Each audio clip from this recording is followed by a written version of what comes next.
It's the Full Court Press with Eric Frandsen and Jason Walker. Welcome back to the to the show that we're doing right now. Following the local teams, breaking down the biggest games with in-depth analysis and team interview. Join the show by calling into 435-752-1069 or text 435-339-0321. It's the Full Court Press. Throws, ends it. Yes! Caught! Touchdown! They did it!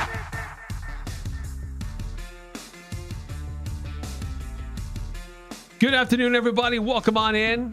It's another edition of the Full Court Press. I'm Eric Frandsen. He's Jason Walker. Love to have you along for the ride as well. And you can listen to us in multiple different ways on 106.9 FM, 1390 AM, streaming on the World Wide Web. Who says that anymore? I have not heard anybody say World Wide Web unironically since Optimus Prime. It's been a long time. On the web, on 1069thefan.com and on our mobile app on your mobile device, 1069 The Fan, it's the app. And if you missed any show in real time, you can always find our podcasts on our website and our app, or wherever you subscribe to podcasts. And if you want to chime in, you want to be a part of the program, we always love the feedback and the questions on the Young Power Sports of Logan text line. And that's 435-339-0321. Had a few texts coming in before the show today. And we'll address some of those things that are on the docket there. You're not the only ones with those same questions. So we will try to address some of those as we get to those topics. But interesting day in sports today, as interesting report about Oregon State and details emerging about their coaching hire and some comments made by former Utah State athletic director Scott Barnes, and other news today about another former Utah State person. Blake Anderson has been elevated to be the new head coach at Southern Miss. So interesting, some former Aggies, at least for people who were connected to Utah State athletics in one form or another. Some reasons that they're in the news for good and some bad, I guess. So we'll look into some of those topics. And the bowl season is this Saturday. It begins this Saturday, as we've been talking about. But there's already news that we've talked about this already. Bowl season is dead. Most bowl organizers just don't know it yet. But we had an announcement yesterday that kind of confirms that it is definitely heading in that direction, and it affects some teams from the Mountain West and future Pac-12 participating. So we'll get into some of those topics, a variety of things, and some potential coaching changes happening at Utah State. We hope not. We'll cross our fingers and toes, but we'll talk about why there could be something on the horizon based on something else that's happening outside of Utah State's control. But a lot of different topics here on the show today. Let's lead off first with what's going on with Oregon State. They announced a new head coach, and it looks exciting. I saw some things from Jamarcus Shepard when he was introduced, saw him in an interview.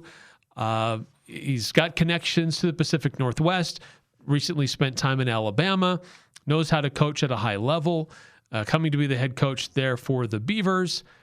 And back in October, so before he was announced, Scott Barnes, who is the current athletic director at Oregon State, made claims that the new coach's salary would be the top of the Pac-12. Well, they've now found their coach, and he's signed a contract. He signed on the dotted line.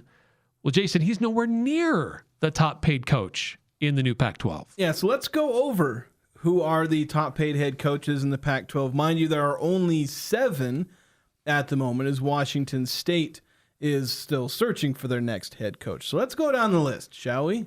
Let's see where Oregon State ends up. So at number 1 is the newly hired head coach at Colorado State, who will be making $2.4 million next year.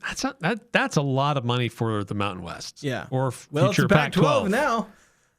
But Colorado State, they always find ways to come up with that kind of money for their coaches. Yeah, and then they Norvell, never really end up fulfilling the full term of their contract because they inevitably get fired. I think Jay Norvell was one of the highest paid. I think his was like 1.7 or may have been over 2. I can't remember. But yeah, Jim Moore will be the highest paid head coach in the Pac-12, barring Washington State paying their new head coach $2.5 million. But at number 2, you have Spencer Danielson of Boise State. He's getting paid $2.1 million next year.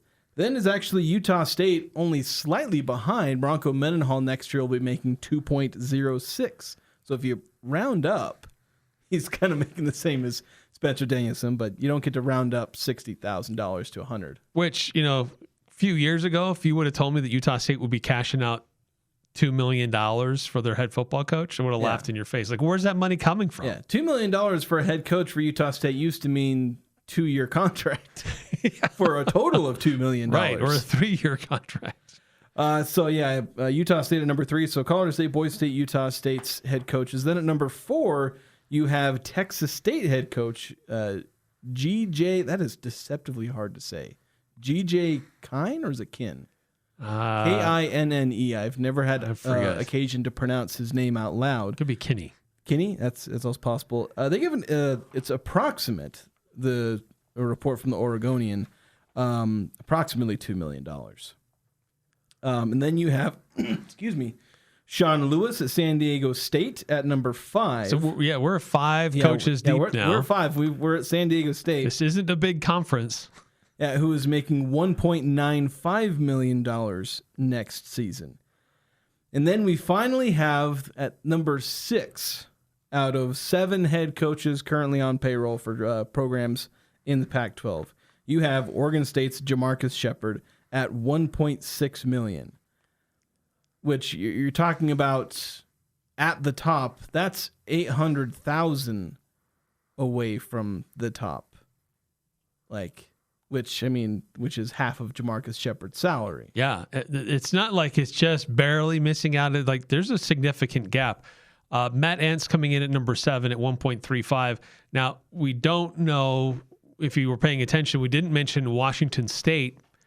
It's because they haven't named their new head coach yet. Yeah. So they're still on the hunt. But for context, their old head coach would have been behind Jamarcus Shepard, again, according to the Oregonians. So if Washington State pays a similar price for their next head coach, they will be at or below Jamarcus Shepard. So in the end, Shepard is going to be 6th, at best, probably 6th out of 8 in the Mountain West. And I did see some Oregon State fans reacting to this report, trying to attack the reporter on this, saying, well, yeah, but what about the full assistant coaching pool? Like, maybe the head coach isn't getting as much, but the assistants are going to make more. No, it clearly states it in the report. Yeah, it would have been nice for them to the assistant coach salary is not as big as the previous coaching staff was either, and not as big, I don't think, as any of the others in the Pac-12. So I don't know why people would attack based off something that's in the report. It's just, yeah. And so they're paying Shepard less than their previous coach, and have a smaller assistant salary pool, which I don't have a full comparison, but I imagine is going to be smaller than most of the rest of the Mountain West. So we didn't want to bring this up to attack Oregon State, although it may sound like we're doing that. Oregon State and maybe even Washington State. Because the article clearly takes shots at Scott Barnes. Yeah, it does, because Scott Barnes promised something, he wrote a check, and then couldn't cash it. And it wasn't the first thing that he had to walk back. Yeah. Because later in the article, it lists a number of things that he said, then had to go do something different. So yeah. The bottom line here, though, what this illustrates, where we're going with this, is that this is a painful illustration of schools that were used to receiving massive checks from their conference, that once that dried up, they didn't know how to hustle for their own budget. They relied so much on what the conference was giving them, they're really having a hard time taking care of themselves. Yeah, and that's kind of the worry that I'm seeing with, or not really seeing, it's that I'm having with Oregon State and Washington State. Is, as you mentioned, these are teams that are used to operating on large budgets, subsidized by Pac-12 schools who are doing way better than them. And mind you, Washington State and Oregon State had their moments. It's not like they were these bottom feeders who never saw any kind of success. They had their moments across different sports, but they're no longer having those. And so you were seeing them over the last few years of the Pac-12, sometimes doing all right, sometimes not doing all right. But again, they're operating on these massive budgets, probably underperforming based on the conference that they were in. And it's why they got left behind, is because they were not living up to the kind of standard of the power conferences. They were getting all the, cash that a Pac-12 school would get, but couldn't do anything with that. They were consistently underperforming. And now they're not going to be getting those giant checks that they were getting from the Pac-12, which, not as big as what the Big Ten and SEC and all those were getting, but still a lot more than the, non-power conferences. Because a lot of the non-power, programs, they have budgets at the high end, like 60 million range, 60 to 80 million. Oregon State and Washington State were operating in the 100 million, budget range. And they're not going to be getting the revenue sources that helped, get them there. They're likely going to have to scale back their athletics revenue into the 70 or 80 million range at least. Oh, yeah. And so you're having to shave off potentially $30 million of, operating expense. And can Oregon State and Washington State learn to operate with that kind of budget? Because they used to have one way bigger, again, in the hundreds of millions of dollars by the kind of their end of the old Pac-12 era. And they couldn't perform at a super high level with that. Can they do that in this new Pac-12? And can they do it against a bunch of teams? You look at San Diego State and Boise State and Utah State. They're all used to, as I like to say, balling on a budget. Mm-hmm. Yeah. Utah State especially. Utah State has been getting the most bang for their buck. They routinely punch above their weight. Yeah, out of anybody in the Mountain West probably. Because Boise State and San Diego State both have much higher budgets than Utah State. And the Aggies, at least in basketball, have been seeing comparable, if not better, success, at least in terms of Boise State. San Diego State doing better in basketball, Boise State better in football. But still, the Aggies have won championships across football and basketball on these lower budgets and are now increasing their budget. They're getting a buffer. They're getting new money that they haven't had before and getting to apply what they've learned, having to work with lower budgets, but they get to apply that to a larger budget that they didn't have before. They've learned to spend wisely, and you're handing a person that spent money wisely more money. And you look at Oregon State and Washington State, those are programs that haven't necessarily spent their money all that wisely, and then suddenly they have a lot less of it. So are they going to become because they're acting all high and mighty in some sense as far as being the old members of the Pac-12.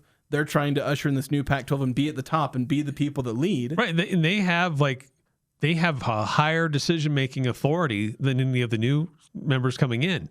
Even though the new members coming in are illustrating they know how to operate under these budgets and under these constraints. And Washington State and Oregon State, do they really know what they're doing? Yeah. They're in a position of strength only because they have that conference logo behind them, not because of what they've illustrated a competency or this level of success. So it's these meetings as these groups get together will be really interesting. If some of these schools coming in, Utah State, Boise State, San Diego State, they come in you guys don't tell us what to do. You last 2 years, man, you guys don't know what you're doing. You've relied so much on outside sources, you don't know how to take care of your own business. Yeah. So it's entirely possible that Oregon State and Washington State become the bottom feeders of the Pac-12 because there are programs who are doing better than, because look at football. Washington State actually did pretty well this season and would be, when you look at their, SP Plus and a bunch of other things, they're actually a lot better than their 6-6 overall record. Yeah, they played a tough schedule. So they would have been solid in the Mountain West, or if you just look at the new Pac-12, they would have been pretty solid. Oregon State, bottom feeder. They'd have been right there with Colorado State, with everyone else in the Pac-12 beating up on them. But again, Washington State's had its iffy years. Of course, they're doing better than Oregon State. Maybe I should isolate this to Oregon State because Oregon State's the one that seems to have taken a nosedive. Washington State was ranked last year, and they were 6-6 this year. Of course, now they're looking for a new head coach. But it's entirely possible that one or both of them become bottom feeders in multiple sports. Like you look at basketball. They've been okay, but they're not like great. And they're bringing in a bunch of great basketball programs. So Oregon State and Washington State are trying to put themselves on this pedestal as the legacy members of the Pac-12. And I don't know if a lot of their fans think that way, but again, with the decision-making that's given to the Oregon State and Washington State as kind of part of these agreements, they're trying to put themselves in this legacy member status, but they may end up being the worst performing teams in the conference if they don't know how to manage, pull off success on a lower budget. Well, it's Scott Barnes, I believe it was, who said that we will continue to spend and act like a P5 program. It's like that is some real hubris right there. Like, you don't even know what your future holds. And this was before media deals were put together, and they haven't announced what those media deals are even worth. But just because they're sitting on a pile of cash doesn't mean they get to access all of it. And and they act like it's never going to run out. And they've burned through a lot of that trying to get through these lawsuits with the Mountain West. So some of the stuff going on at Oregon State specifically, with some of the things that Scott Barnes is saying and doing, I get it. I understand there'd be a lot of people raising their eyebrows. Like, what's going on here? Does he really know? Is he really operating in the best interest of the institution? Is he really taking the best care of the Oregon State Beavers right now? So it's kind of wild what's going on there. These are two. What Washington State does with their new head coach, whoever that ends up being, how much they pay this new head coach, how much money they think they're going to have access. These two teams were sitting there thinking that they were all going to be high and mighty, and that all these new teams coming in would just be below them. It's going to be completely opposite. They're going to have to scratch and crawl and fight for every inch that they can get in a lot of these standings for a lot of these sports, because these other teams come in like, this is our life. Like, we know how to live this life. We've been doing this for decades. You got these teams just don't know how to do it. So is this your thoughts about what's going on with Washington State and Oregon State? This Oregonian article making assertions that Scott Barnes is the highest paid AD in the new Pac-12. They've had to walk back a couple of different assertions that he's made over the last several months. But I like the hire. I mean, he seems like he's going to be a nice coach for them. He's got the connections to the Pacific Northwest. Offensive mind, was at Alabama. Alabama's had success. And he's got a nice story. But I don't know, man. It's just a weird world we're in right now with college athletics. Yeah. And again, it's all going to come down to how well Oregon State and Washington State transition. Because they will have to transition to lower budgets and think like a G5 program. That's what they have to do. I know they want to hang on to the power conference label. You can't. I know the Pac-12 keeps, tweeting out different things, subtweeting about how they're going to be a power conference. Have those aspirations, but in day-to-day ops, in day-to-day, hiring and player evaluation and player retention and all that, you got to think like you're a G6, because that's what everyone is. That's what every single member, future member of the Pac-12 is, your G6 program. So go out there, act like it. Perform your day-to-day operations like that. Act like a power conference team if you want. Again, dress for the job you want, not the job you have and all that. Yeah. Have those aspirations. I don't want to kick people while they're down, but, you got to understand that, and you've got to be able to perform within the limitations of a G6 school. Washington State and Oregon State have not shown they can do that. Could I be completely wrong and they might pull it off well enough? Washington State looks like they're pulling it off just fine. Again, the last 2 years, they've been solid.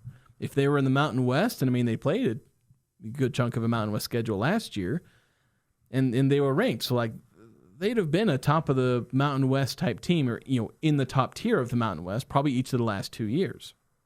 So they're looking okay in that respect, at least in football. I haven't done this deep dive as far as their basketball, but at a casual glance, they've not done spectacularly. They've just done okay.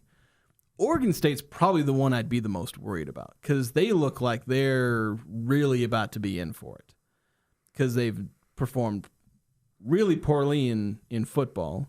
They've now performed all that great in basketball. I mean, baseball they did all right because they were in the College World Series. They're like or like that playoff bracket thing. So like they've done well in one sport.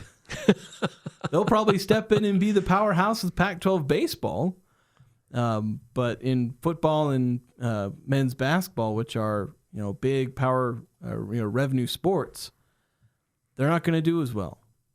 So at least that's the indication. They're not going to be doing as well. No, and this reminds me of. And I think you're right. We need to kind of differentiate Washington State from Oregon State here in this discussion about the Pac-12, future Pac-12. But Oregon State, at least under Scott Barnes, it really feels like that person. Maybe you don't know too many of these people, but unfortunately, I've had the privilege of knowing some of these people who live the multi-level marketing lifestyle where they're encouraged to live a lifestyle they can't afford just to project that they have success because other people get behind that kind of, like if they see you have success, then I know I can have success, even though they can't really afford that car that they're driving or that home that they're living in. So that's kind of what Oregon State is kind of morphed into. They're trying to project, well, we're healthy and we're going to have all this money. But then when the proof really comes out and the deals are made public, it's like, no, really, you're in a bad financial situation here, not as good as you try to project that you are. Well, I'll be honest, there's a lot of college football that's living like that. That's very true. They're driving a Lamborghini home to the trailer park. Yes, that's very true. All right, quick time out here on the Full Court Press. Got a number of texts coming in. We'll get to those. We'll address them. If you want to chime in, we always love to hear from you. 435-339-0321. Also, a former Utah State football coach is going to be a football coach once again. He's going to be on the sidelines leading a new team. We'll discuss next on the Full Court Press.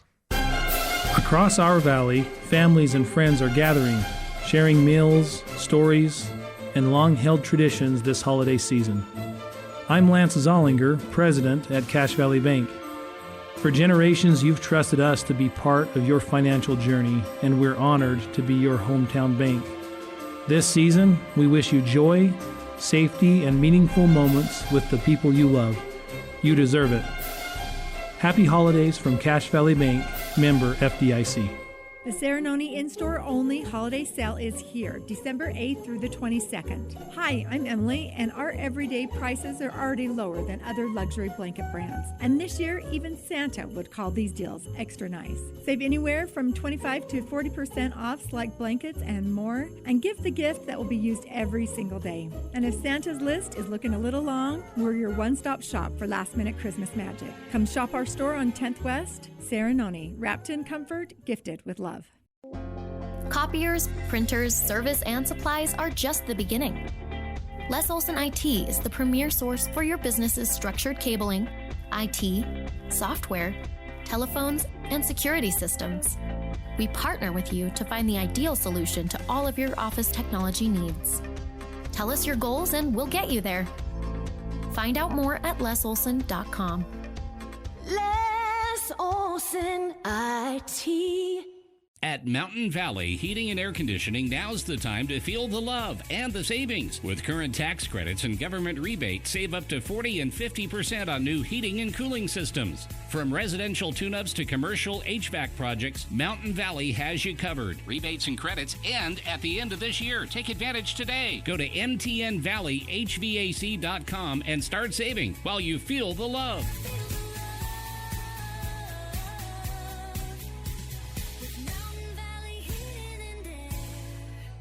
Interviews, analysis, and a little bit of fun mixed in. The Full Court Press on Sports Talk Radio, 106.9 FM, 1390 AM. The Fan.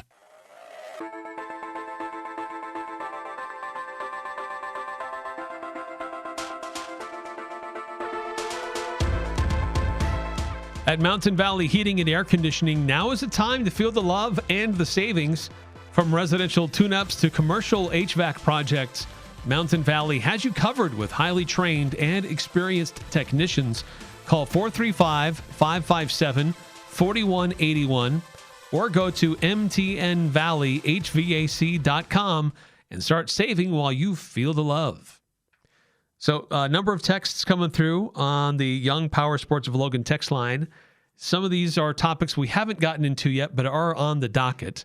But let's start clearing some of these. Some of the reactions coming in to some of our last topics. We'll address that in first order, 6543.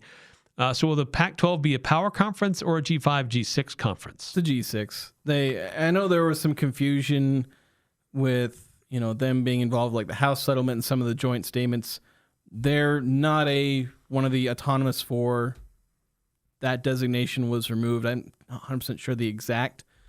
I've seen mixed reports on exactly how that went down, but essentially that was stripped from the Pac-12. They are not one of the autonomous, used to be Autonomous 5, now it's Autonomous 4, or Power 5, Power 4. The legal name is Autonomous 4. Yeah.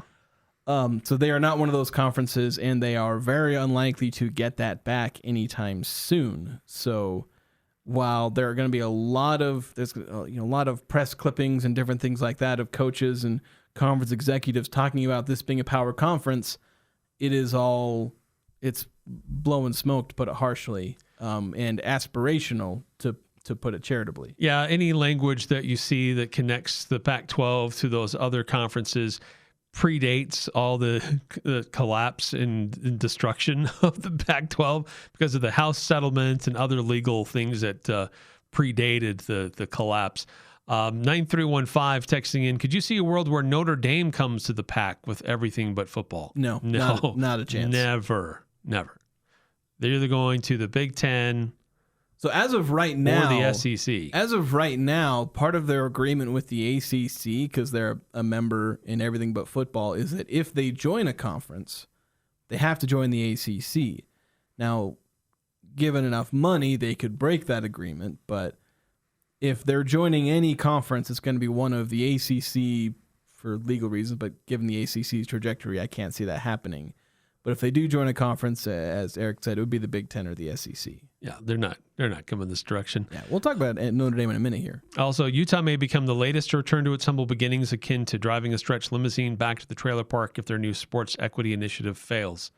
I disagree with that. I mean, they're not coming back to the Pac-12 or Mountain West. They're going to be in the Big 12. Yeah. Now, they could suffer some consequences with the private equity. That's something that could have consequence, though exactly how that would shape out, it's hard for me to predict, partly because I'm not super knowledgeable in that area. But based on the success of their football program, they've got a healthy athletic budget. Yeah, but they're selling their souls to private equity, and Kyle Whittingham's not going to be around forever. No, yes, very true. A couple of the texts coming in, shifting us into a different topic here. 2444. I'm fascinated to see what Blake's staff looks like at Southern Miss. Yeah, Blake Anderson, who initially joined as an analyst and as a coordinator, has now been elevated. He was elevated as the interim coach last week, and now they're just saying, you know what, let's just make this full time. And he has been announced as a new head coach at Southern Miss. So 2444 are curious to see what his staff would look like and how they'll do over the next few years. I do think he's still a talented coach and recruiter who got unfairly outed at USU.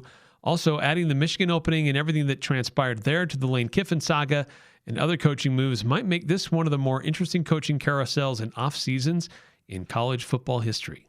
Yeah, I think Blake Anderson would be, at home in the Sun Belt. That's where he had, consistent, I don't know if you want to call it success, but he had a good tenure at Arkansas State, had some pretty consistent 8 or 9 win seasons. He only had one season where he won less than 7 games and only 3 where he won less than 8. And one of those was the COVID 2020 year before he came to Utah State. So, I think his recruiting ended up fitting better, because he recruited in a similar way where he talked about this as well, where he recruited the same way he did to the Sun Belt, where he had decent success, and that didn't work in a more physical Mountain West, where you have teams like Boise and Wyoming and San Diego State that played a lot more physical than they do than they at least did in the Sun Belt back in the mid to late 2010s when Blake Anderson was doing what he did at Arkansas State. So I think going back to Southern Miss, he's a good offensive coach. As long as he brings himself in a good defensive coordinator he can delegate to, which that's something a lot of coaches have to do, is you find yourself a good coordinator on the other side of the ball, or delegate. To be honest, there's some coaches that don't necessarily do either, and they just bring in both an offensive and defensive coordinator. They become kind of a CEO. So there's different ways you can do that. But I think for Blake, he runs the offense, delegate to a good defensive coach, and that's a good method of success for him. Yeah, he was certainly looking back at his tenure at Utah State, was able to get Utah State to the Mountain West Conference championship game, won the championship game. First time Utah State won the Mountain West. Got the team to a bowl game or bowl eligible every year that he was a head coach. But there was controversy surrounding his firing. Interviewing a victim of an alleged assault.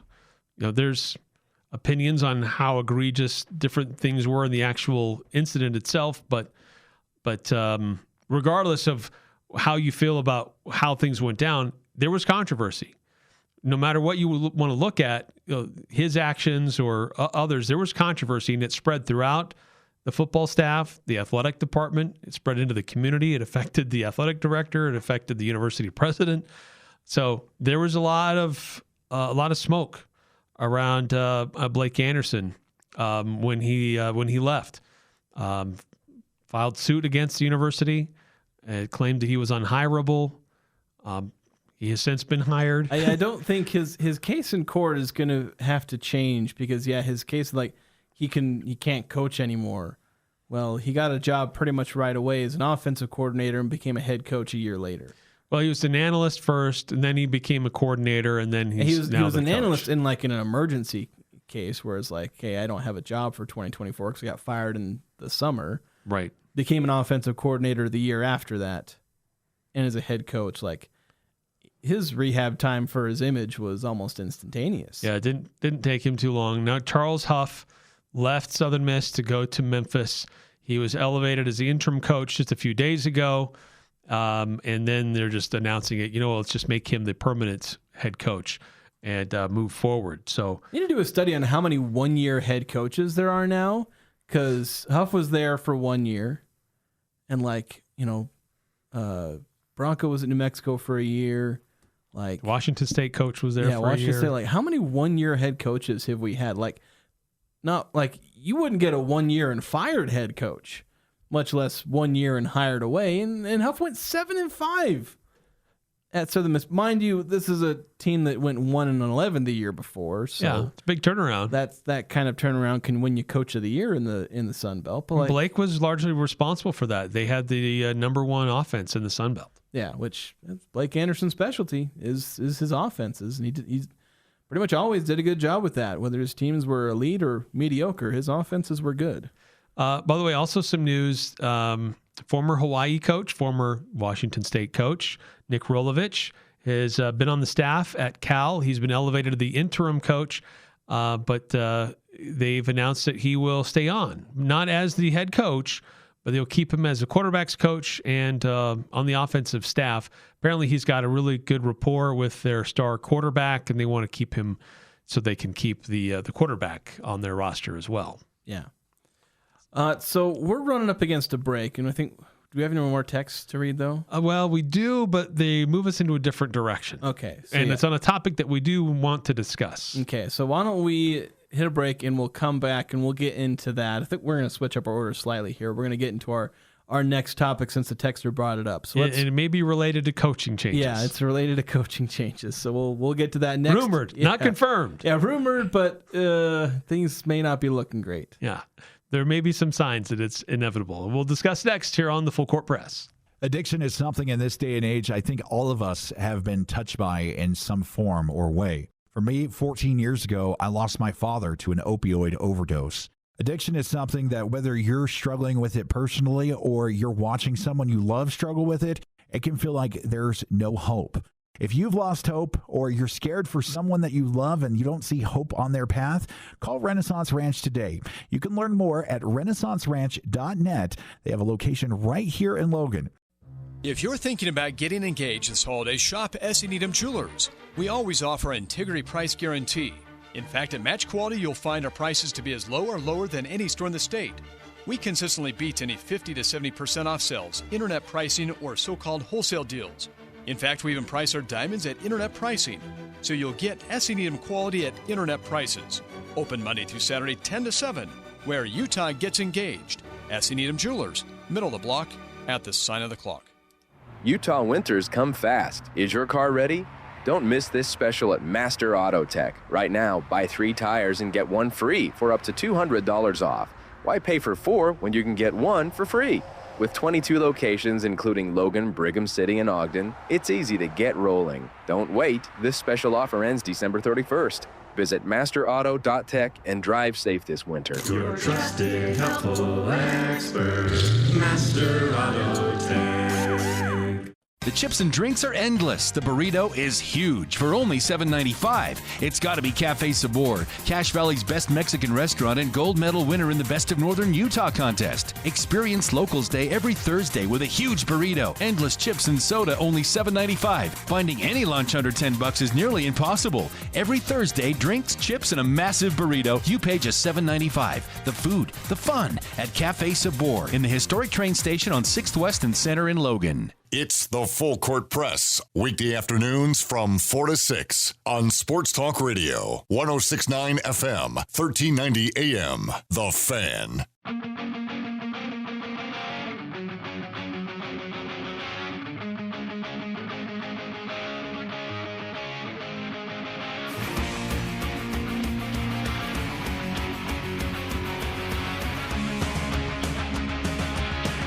Welcome back to the Full Court Press. Eric Frandsen, Jason Walker. 435-339-0321. That's the Young Power Sports of Logan text line. Good interaction. Get the show going here on a variety of different topics. Oregon State's making claims that they can't uphold. The proof's in the pudding, and they do not have the highest paid football coach in the conference. In fact, they have one of the lowest paid football coaches in the conference. The news that Blake Anderson, former USU football coach, who was fired in 2023, or was it 2024? Blake. Yeah, summer 2024. Yeah, summer of 24. July of 2024, to be specific. That's right, because then Nate Dreiling was the interim coach for the 2024 season. But Blake Anderson ended up moving over to Southern Miss, became their offensive coordinator, and has now been elevated to their new head coach. And some other news happening today. It looks like BYU volleyball is looking for a new head coach. So immediately the concern is, would Utah State's Rob Neilson be the likely candidate to fill that position? Nothing has really been confirmed yet, or there's nothing out there to the news specifically. Came out, again, the news came out like yesterday that BYU's head coach, who I can't remember her name, Olmstead.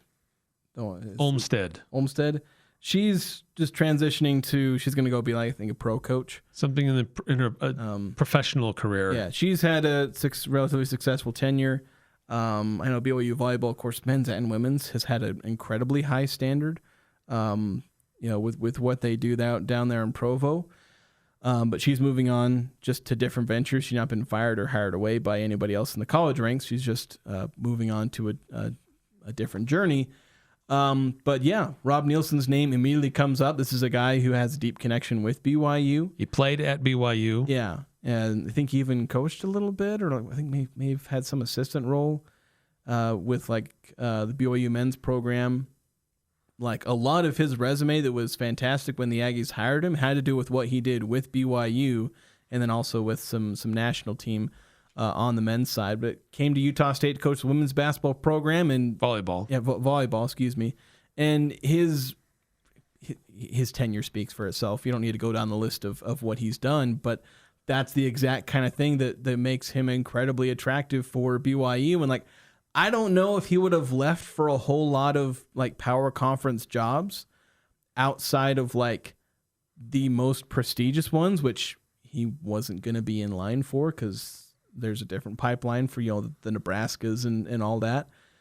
But BYU is the exact kind of job that I don't think he would really hesitate that much to jump for. There are going to be other qualified candidates for the BYU job, but Rob is going to be one of the top ones. And one of the early indicators of what may be happening is outstanding Utah State player Lauren Helgeson has apparently entered the college volleyball transfer portal. Yeah, and like a hint that BYU was going through a coaching changes, they had a bunch of players hit the portal. Like that can often be an indicator, is players leaving in the portal. And so the Aggies are going to lose some of their top talent, like, really top end talent. They could very well end up losing their coach. And that is like, there's not really replacing Rob. You're not going to find another Rob Neilson walking around. You might find another good coach, but you're probably not going to find another Rob Neilson. And that's the kind of the danger zone that the Aggies are in. Cause like if he doesn't go to BYU, he probably sticks around for a while longer. But this is a job that he's very much going to be interested in. Yeah, I think the change in leadership at Utah State helps to keep him around. But you never know. 6521 on the Young Power Sports of Logan text line, hoping Lauren Helgeson and possible others hitting the portal today isn't a signal of things to come with volleyball. And actually, there was another text earlier in the day. BYU women's volleyball coach resigned today. You have to think Rob Neilson, as a former BYU player and assistant coach, will get a look from them. Hope AD Walker has wiggle room and a few rabbits in his hat. Yeah, he's going to need to pull a few rabbits out of his hat because, like, BYU, they're going to be able to pay him Rob Neilson more, and he gets to compete at a new, different level. Yeah, like it's not as much this giant jump in pay anymore from coaches because I don't think it's going to be that massive because these programs aren't throwing gobs of cash at coaches at G5 program. Like the Aggies have been able to keep Manny Martins. They've been able to fend off multiple attempts to pry Manny Martins away because like he's got a good thing going here at Utah State. He likes where he's at. The Aggies are generally able to match pay, and Manny Martins has especially going to the Pac-12, there's a path to the NCAA tournament. There's a path to success. He's in a fantastic recruiting hotbed for women's soccer. And, Rob Neilson has a lot of that with Utah, but like he doesn't have to go to a different state. He goes back to his alma mater. He goes to a place where he goes up a level. He doesn't have to worry about his top players always entering the portal and not being able to hold on to those players. So while I don't think he's hated a single second of his time at Utah State, BYU just ultimately ends up offering him a little bit more there. And like I said, I don't think he would have jumped for a whole lot of power conference jobs. It's the fact that it's BYU. Potentially. Yeah, we don't know if an offer has been extended or if he's going to take it. Yeah. But there are some signs that seem to indicate that. And with Lauren Helgeson entering the portal, that seems to be the biggest. Yeah, but she might have entered the portal anyway because like top players are going to enter the portal. Utah State has lost top players to the portal. Like I know volleyball is not this massive NIL sport, but it is still there. And even then, it's I can go play at a higher program, play at a higher level, and there's a pro scene in volleyball now. So like you want to try and get noticed by by scouts and potentially have yourself a career. So that like isn't this, red flag as in like a clear indicator that Rob is definitely leaving. Yeah. It's something that would have probably happened anyway because the Aggies do lose top talent to the portal. They have roughly every year. They just manage to hang on to most of it each of these years. But Lauren Helgeson is a very high level player, and those are those kind of players are hard to hold on to regardless. Yeah, so hopefully, Utah State can find a way to keep him. He's been great for the university, great for the program. And the fan support has always been really solid. I know they tried to set a record earlier this year by hosting a game in the Spectrum. They didn't quite hit that record, but they hit a Utah State record for attendance at a volleyball game. it was a fun atmosphere. It was to BYU. It was a competitive match, but this is a team that continues to do really, really well for volleyball with not a lot of NIL support. All right. It's just coaching and recruiting and developing players. And even though the season started off maybe a little bit rough, it got better as the season went on. And that's what Rob Neilson and his coaching staff has proven their ability to do time and time again. Yeah, 6521 pointing out, so they did get Tierney Barlow from Wyoming. Yeah, fantastic player. The Aggies can get good talent out of the portal. Like, they're attracting top mid-major talent to them. And so there's a good thing going on at Utah State. And I don't want to act like Utah State's going to go down to the dumpsters they kind of were before Rob Neilson came. If he ends up leaving, I think Utah State will find a good hire. It just, it may not quite look like the golden years of Rob Neilson. Unless they manage to find someone else who, again, Rob Neilson isn't the only good volleyball coach in existence. No. So maybe you don't want to project too much doom and gloom. And he's not left Logan yet, and may not. We'll see. But you kind of got to be patient, but I'll just say it's not looking great. Yeah, best of luck to Cam Ward and trying to keep him, because he has been fantastic. Cam Ward. Yeah, Cam Walker. Best of luck to Cam Ward as well. I mean, maybe we can get his help on this as well. But yeah, best of luck to the new AD at Utah State. He's got his hands full with a pretty tall task of trying to keep one of Utah State's more successful coaches right now, and Rob Neilson. They were able to get Manny Martins secured for a longer term deal and keep him on campus. Rob Neilson was the next one to try to focus on. I would be surprised if discussions weren't already happening before this news today. They would have been. And it's not impossible to keep, in these non-revenue sports, it's not impossible to keep these guys around. There is the risk of them leaving. That does happen. I mean, Utah State lost a really good gymnastics coach to Clemson, who was starting a new program. But you can hang on to a guy like Manny Martins. That's one of the things that moving to the Pac-12 was helping, is it's higher profile, it's better resources, different things like that. And Utah State is increasing its budget. That's why I emphasize, I didn't really think Rob Neilson was that at risk of leaving until suddenly a job that kind of fits him perfectly opens up. Yeah. All right, we got to take a time out here in the Full Court Press. More coming through on the Young Power Sports of Logan text line, 435-339-0321 if you want to chime in. Still a lot of different things happening with coaches today, from college football to college volleyball. More coming up on the Full Court Press. Winter's here, and that old car sitting in your driveway isn't getting any warmer. Turn that frozen junker into cold, hard cash with DD Auto and Salvage in Logan. It's never too cold, too wet, or too late to clean up and cash out. DD Auto and Salvage makes it quick and easy. They'll even pick it up for you. Get the most money possible for your junk vehicle or scrap metal, and earn a little extra holiday cash while you're at it. Call 787-1204. That's 787-1204. And let DD Auto and Salvage pay you today. DD Auto and Salvage. Cold cars turned into hot cash. Old McDarrell has a farm, an appliance farm. With down-home country prices and big city selection. E-I-E-I-O. When you're looking for a friendly spot to drive a little and save a lot, hey, Old McDarrell has a farm, an appliance farm. Darrell's Appliance. Low overhead, but lots of country charm. See Darrell's Appliance in beautiful downtown Benson.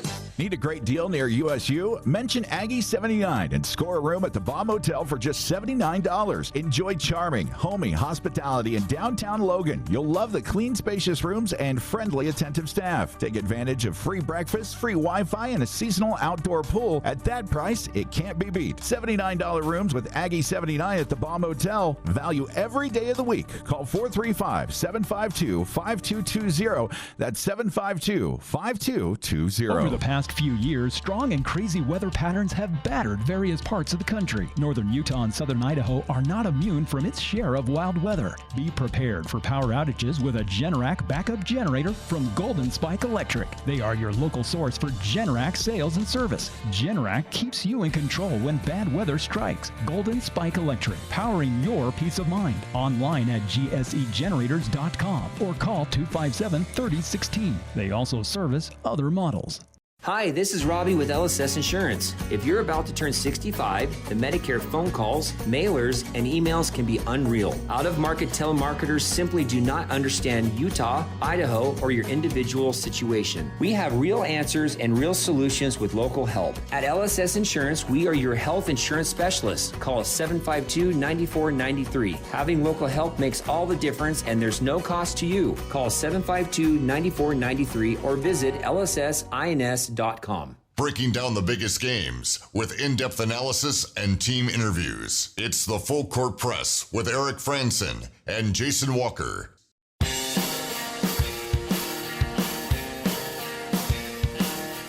Christmas is coming, and that means the cold is too. Snow also. I mean, today was not a winter day at all by any means.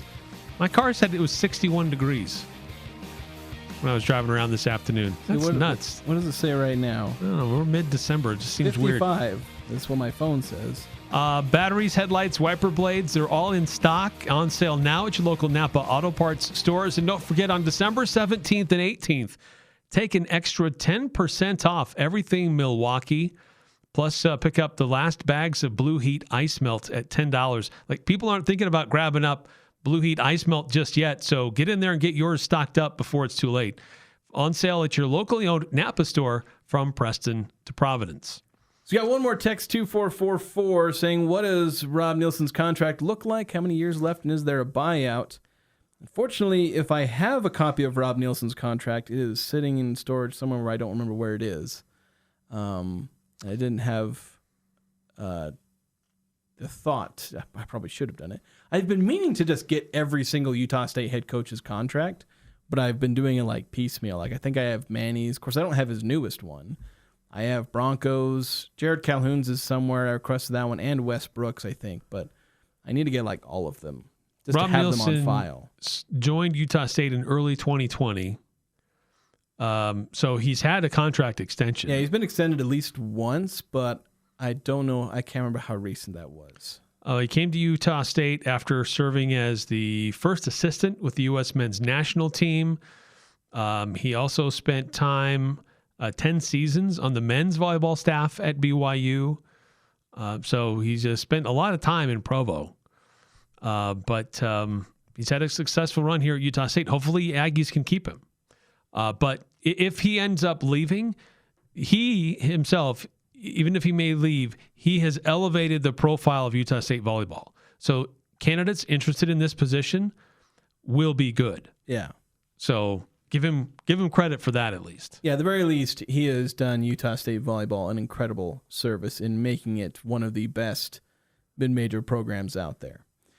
Looking at one final quick topic, Notre Dame having their public tantrum. And I don't know, they may have, they're making their bed, but it may not be the most comfortable to lie in. Dan Wolken at Yahoo Sports kind of having a sort of offhand comment in one of his articles that's kind of gone semi-viral, where he talks about what, talking about Notre Dame and, their situation where there's actually one thing where, like, I think in the future playoff formats, if Notre Dame is in the top 12. Oh, right. This memorandum of understanding that everybody's getting upset about now that they're learning of this detail. Yeah, apparently they didn't read the contract. Like, why are you getting so upset about it? Like, did you not read things? Yeah. It's your job. Like, I feel like if I was an athletic director in FBS, I might have read that. Yeah, like, why does that one school get that kind of provision that nobody else gets? Yeah, basically because they're not in a conference. And Notre Dame wants special treatment, whines when they don't get it. So the interesting kind of offhand comment is that supposedly there are athletic directors who are threatening to not play Notre Dame.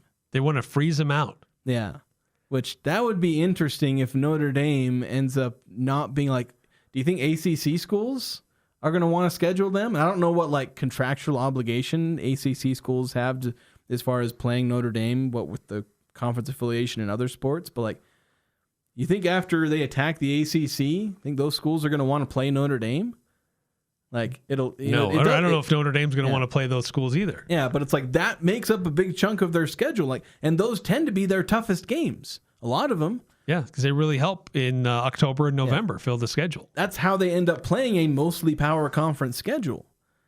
So if those end up being ACC schools that don't want to schedule them, and a lot of power conference schools, like Notre Dame's a big enough draw that there are going to be teams that want to play them because, one, a lot of teams can get a bye game if you're a group of 5 team, or it's Notre Dame's usually in the top 15, so you can get good strength of schedule if you're contending teams. Like, it's not like they're going to be struggling to fill their schedule, period, but like they might struggle to get a good schedule if this, again, kind of somewhat offhand comment ends up having some truth to it. And it's not just like 3 athletic directors that got mad, so they won't schedule Notre Dame. If it's like 50 or 60 athletic directors, then they really got a problem. Yeah, things might get a little sticky for Notre Dame. Yeah, and I just enjoy sitting back and watching it all burn. Yeah. Watch it all fall apart. Hey, stick around. We got a lot more to discuss next hour here on the Full Court Press. 106.9 FM, 1390 AM, streaming on 1069thefan.com and the 1069. I'm Dan Patrick, and this is Above the Noise. College football world was jolted yesterday when Sharon Moore was officially relieved of his duties as Michigan's head coach. Details surrounding the decision are still coming into focus, but from a purely football standpoint, the Wolverines now find themselves in a brutal spot. The coaching carousel has already spun a couple of times. The premier candidates have signed extensions or landed elsewhere. Michigan is late to the party, and late in college football almost always means vulnerable. This is where the margin for error disappears. If Michigan wants to salvage stability, they have to move quickly. Look no further than Penn State. The Nittany Lions waited too long after James Franklin's departure, and their recruiting class catered. Michigan cannot afford a sequel, not with rivals already circling the roster, hoping to weaponize NIL offers and pry away some great players. If Michigan drags its feet, the damage will extend far beyond than just losing a head coach. I'm Dan Patrick, and this is Above the Noise. This holiday season,